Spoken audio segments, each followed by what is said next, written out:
네, 안녕하세요. 무용글로벌입니다. 저도 어느덧 이제 5년 차에 접어들었습니다. 다낭에 산지도요. 다낭에 살면서 한국에 갈 수 있는 기회들은 많았습니다. 팬데믹 기간에도 한번 가고 싶은 마음이 있었고요. 지금도 얼마든지 다낭에 살지 않고 한국에서 살려고 하면 충분히 갈 수 있는 여건이 되게 됩니다. 그런데 제가 다낭에 계속 살고 있는 이유에 대해서 먼저 한번 말씀을 드려보도록 하겠습니다. 다낭에 제가 살고 있는 이유를 말씀드리게 되면 많은 분들이 또 다낭에 오시려고 한다라는 말씀을 하시는데, 일단 그분들을 위해서 다낭에 오시면 안 되는 분에 대해서도 먼저 간단하게 말씀드리고 제가 다낭에 계속 있는 이유를 말씀드리도록 하겠습니다. 먼저 베트남 다낭에 오시면 힘드신 분들이 있습니다. 일단 건강이 안 좋으신 분들, 병원에 자주 가야 된다라고 하게 되면은 다낭은 상당히 불편한 도시가 되게 될 겁니다. 병원이 없느냐? 그건 아닙니다. 다낭에도 병원이 상당히 많이 있습니다. 로컬 사람들이 가는 병원들도 있고요. 돈을 많이 지불해야 되지만은 좋은 병원들도 다낭에 있습니다. 외국인들이 갈 수 있는 좋은 병원들은 병원비가 우리나라의 몇 배나 들게 됩니다. 그래서 병원을 자주 가셔야 된다라고 하게 되면 한국이 훨씬 좋습니다. 그리고 치료 환경이나 의사들의 그런 실력들도 우리 한국에 따라갈 수 없는 현재의 상태라고 보시면 됩니다. 그리고 상당히 정의로우신 분들은 베트남에서, 다낭뿐만이 아니라 베트남에서 살아가기가 조금 힘들 수도 있습니다. 베트남에 살아가다 보면은 행정의 부분들과 부딪히거나 경찰과 만나게 되게 되면은 그런 느낌들을 받게 됩니다. 내가 잘못했으면 뭐 벌금을 내거나 아니면 거기에 합당한 처벌을 받으면 되는데, 그게 아니라 약간 우리나라와는 다르게 약간 고압적인 그런 부분들, 공무원들의 그런 자세들, 그런 부분들 때문에 열을 받을 때가 상당히 많이 있습니다. 특히 매너나 예의나 또는 교통법규에 대한 부분들, 우리나라의 교통법규를 적용하시거나 하게 되면은 열받는 일이 상당히 많이 생길 수 있습니다. 베트남 다낭에서 살아가시려고 하면 정의로우신 분들은 조금 살아가기가 힘들 수도 있습니다. 조금 남이 어떻게 사는지 관심도 없고 그런 부분들을 잘 넘길 수 있는 그런 분들, 김보성 씨 같은 분들이 여기 오시게 되면, 의리를 중요시하는 분들이 오시게 되면은 상당히 살아가기 힘든 동네가 될 수도 있습니다. 그리고 이건 저희 생각인데요, 어린 자녀를 두고 있는 가족들은 여기서 살기가 조금 힘들 수 있습니다. 물론 돈이 무한정으로 많다라고 하게 되면 큰 상관이 없지만은 교육비가 한국보다 훨씬 더 많이 들어가게 됩니다. 한국 같은 경우는 사교육비가 많이 들어가게 되는데요, 여기는 이제 현지 학교를 보내실 분들은 그렇게 많지 않을 겁니다. 우리나라 분들 중에서 국제 학교를 대부분의 분들이 선택을 하시게 되는데요, 자녀가 있다고 하면은 국제 학교의 교육비가 생각보다 많이 비쌉니다. 제가 우리 아들을 한국에 있을 때 사립초등학교를 보냈습니다.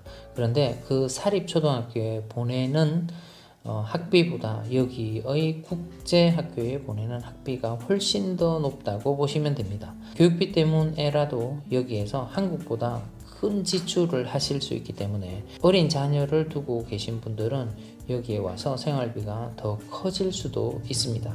그리고 중간에 한국으로 되돌아간다라고 하게 되면 교육의 단절 때문에 우리나라 학교에 적응하기가 그렇게 쉽지는 않을 것으로 보입니다. 그리고 최근에는 베트남 알러지가 계신 분들이 많더라고요. 베트남 얘기만 나오면은 베트남 나라에 대한 욕이나 아니면은 절대 상종 못할 나라, 이렇게 말씀하시는 분들이 계시는데요, 그런 분들은 오시면 안 된다가 아니라 오셔도 됩니다. 그런 분들은 여기 오시게 되면 아마 베트남이 괜찮은 나라라고 느낄 수도 있습니다. 왜냐하면 그런 뉴스들이나 그런 안 좋은 부분들을 이렇게 듣고 안 좋은 이미지를 가지고 있다가, 제가 보기에는 그런 부분들이 없다가 아니라 그런 부분들은 약간 단편적인 부분들입니다. 그래서 생활을 하는데 그렇게 큰 부분들이 아니기 때문에 실제 생활에 보면은 내가 생각했던 그런 나쁜 나라는 아니네 라고 느낄 수도 있는 게 베트남입니다. 베트남 알러지가 있으신 분들은 오셔도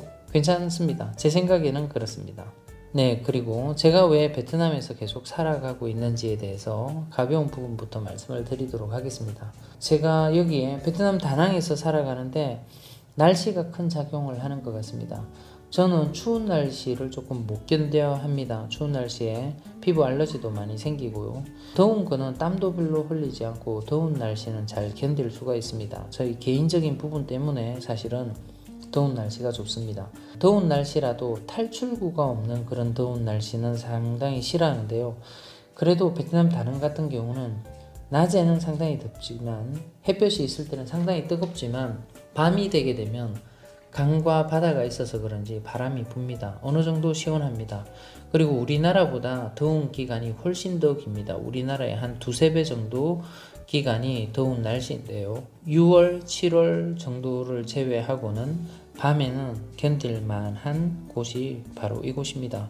운동을 오랫동안 하면서 무릎이 상당히 좋지가 않습니다. 그래서 계단을 오르고 내릴 때 항상 무릎 때문에 조금 신경이 쓰였는데요. 많이 불편한 건 아니었지만 신경이 많이 쓰였습니다. 제가 배드민턴을 아침마다 치게 되는데 무릎이 아파서 며칠을 강제적으로 쉴 때도 많았었는데 더운 나라라서 그런지 관절이 아프다는 생각을 거의 못 해보게 됩니다. 훨씬 한국보다 관절이나 이런 부분들이 안 좋으신 분들은 여기가 꽤 괜찮은 날씨라고 느껴지게 됩니다. 제가 베트남에 많이 머물고 있는 주 이유가 되겠죠. 이건 스트레스 지수가 낮다는 겁니다. 한국에 살 때는 제가 크게 어렵게 살지는 않았습니다.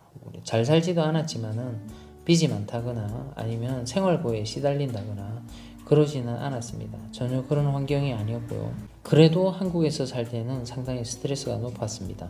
제가 왜 그럴까를 한번 생각해 봤었는데요. 사람들의 눈인 것 같습니다. 저부터 문제인 것 같습니다. 저도 어떤 한국에서 다니다가 교통법규를 사고가 나지 않더라도 이런 걸 봤을 때 어기는 거나 잘못하는 걸 봤을 때 그 사람에 대해서 입을 대거나 하는 경우가 상당히 많이 있습니다.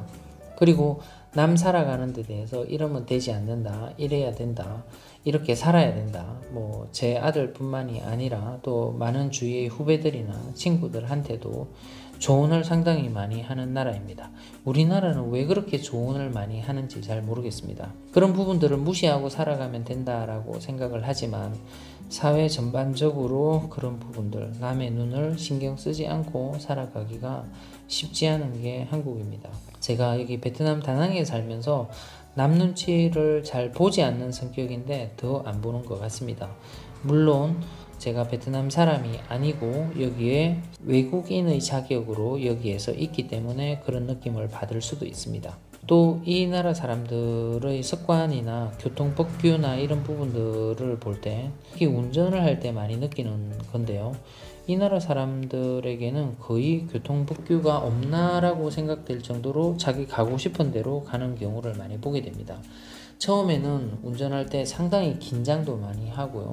역주행하는 부분이나 갑자기 튀어나오는 부분 때문에 힘들었었는데요.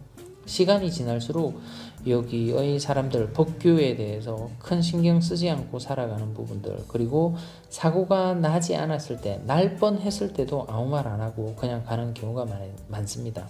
그리고 살짝 부딪혔을 때도 그냥 아무 말 없이 가는 경우가 많이 있습니다.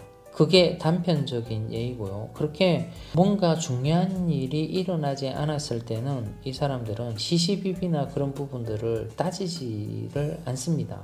남에게 크게 신경 쓰지 않고 살아가는 경우가 상당히 많이 있습니다. 우리나라 같은 경우는 정이 있지 않습니까? 우리나라 같은 정도 있고 의리도 있고, 여기서 생활하다 보면 한국 분들이 이 나라 사람들, 베트남 사람들에게 가장 크게 실망하는 부분들이 뭐냐면 의리가 없다라는 부분들입니다. 내가 얼마나 잘해줬는데 나하고 이렇게 상관없이 살아가나, 나에게 연락도 하지 않나, 또는 아니면 조금 더 돈을 많이 주는 곳으로 옮겨가나 라고 해서 의리에 대해서 많이 생각을 합니다. 그리고 우리나라 사람들은 겉으로는 잘 못해주는 것 같지만 사실은 정이 많이 있습니다. 그리고 친한 친구에 대해서는 무한 책임을 지려고 하는 그런 성향들도 있고요. 그런데 베트남 사람들은 우리나라 사람들에 비해서 그런 부분들이 없습니다. 처음에는 그런 부분들이 상당히 저도 실망을 하고 했었는데요. 시간이 지나다 보니까 그게 스트레스 지수는 상당히 낮더라고요. 그래서 베트남에서 살다 보면 제 혼자 살고 있기 때문에 저만 신경 쓰면 됩니다. 가족이 있다라고 하게 되면 가족까지만 크게 신경을 쓰면 됩니다. 그 바운더리를 벗어난 사람에 대해서는 크게 많이 신경을 쓰지 않는 나라가 이 나라인 것 같습니다. 그렇게 느껴지게 됩니다. 물론 이제 사람들을 딱 보게 되면 사람들은 참 잘 웃어줍니다. 낯선 사람들에 대해서 얘기도 잘 나누고 잘 웃어주고 합니다. 그런데 우리나라 사람들처럼 친하다라고 해서 그 사람에 대해서 책임감을 느끼거나 또는 오랫동안 같이 지내거나 하게 되면 의리를 중시하거나 이렇게 하지 않기 때문에 그런 부분들이 안 좋은 점이기도 하지만은 스트레스 지수를 낮추게 됩니다. 우리나라 사람들이 참 걱정이 많습니다. 그거는 친구 걱정도 하고요. 가족 걱정들도 생각보다 더 많이 하는 경우도 있습니다. 그런데 그런 부분들이 적다 보니까 스트레스 지수는 확실히 이 나라가 낮아지는 것 같습니다. 그리고 경제적인 부분입니다. 제가 우리나라의 평균 사는 것보다 잘 사는 건 아닙니다. 그런데 여기서 생활을 오래 하면서 한 행동이 뭐가 있냐면요. 한국의 빚들, 제가 정기적으로 빠져나가야 되는 부분들을 아주 최소화시켜 버렸습니다. 정말 작은 보험, 실보험 이런 거를 제외하고는 정기적으로 뭔가를 줘야 될 데가 없습니다. 그렇다 보니까 그런 부분에 의해서 경제적인 스트레스도 적게 받게 되고요. 한국에서 생활하는 것보다 제가 다낭에서 호화 생활을 하는 건 절대 아닙니다. 한국에서 사는 집보다 더 안 좋은 집에 살고, 한국에서는 차를 몰았는데 여기는 오토바이를 몰고 있지만은 어떤 생활하는 데 있어서 돈에 대해서 크게 신경을 쓰지 않습니다. 제가 씀씀이가 크지 않은 사람이라서 그런지 모르겠지만 그래도 한국에서 살 때는 규모 있게 살려고 많이 노력을 했었습니다. 그리고 지출이 많을 때는 조금 아껴 쓰려고도 노력을 했었고요. 그런데 베트남에 온 이후로는 그런 생각을 전혀 하지 않고 삽니다. 하고 싶은 것을 하고 그 다음에 누구와 같이 커피나 밥을 먹더라도 그냥 내게 됩니다. 뭐 그 사람이 산다라고 하게 되면 얻어먹을 때도 있지만은 그런 게 아닐 때는 그냥 눈치를 보고 있다 그러면 제가 낼 정도는 되게 됩니다. 그만큼 물가가 조금 싼 편입니다. 그래서 경제적인 스트레스가 없기 때문에 그런 부분들 한국에 되돌아가서 제가 좋은 일을 찾기는 지금 나이에 힘들겠죠.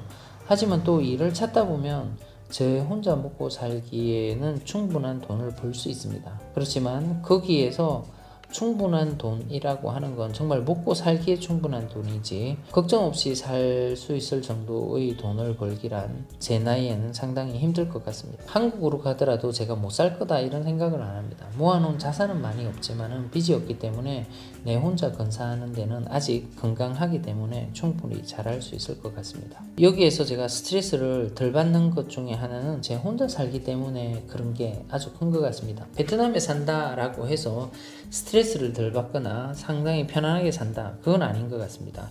제 주위에 있는 한백 커플들을 보게 되면은 사귈 때는 좋죠. 하지만 부부가 되거나 커플이 되어서 같이 살아간다 라고 하게 되면 그 스트레스 지수가 상당히 높은 것 같습니다. 이건 베트남에 살아서 제가 스트레스 지수가 낮은 게 아니라 제가 혼자 살고 있기 때문에 스트레스 지수가 낮은 것 같습니다. 베트남에 오시더라도 여자친구를 만드신다라고 하더라도 같이 사는 것, 동거를 하는 것은 추천드리지 않습니다.